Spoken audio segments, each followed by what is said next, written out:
Hi there, I'm Clay with Dash.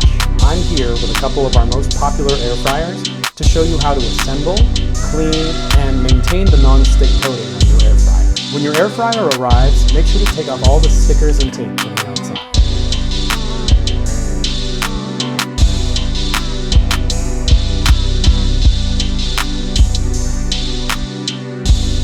However, you want to make sure not to remove the silicone tabs on the outside of the crisper tray.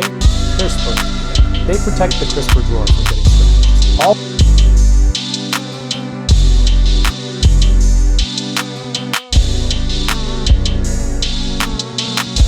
All of our air fryers have a PFOA-free non-stick coating that's super easy to clean. But to make sure that you're not brushing any away, don't use any metal utensils while you're cooking with your air fryer. Some people like to use a little bit of oil when they're cooking with their air fryer, but you want to make sure to stay away from cooking sprays.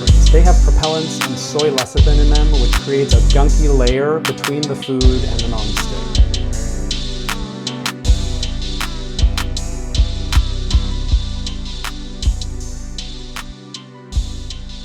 So make sure to use just 100% oil. You can baste it on with a brush, dab it on with a paper towel, or use an oil sprayer or butter sprayer. All right, let's take everything we learned and cook a snack.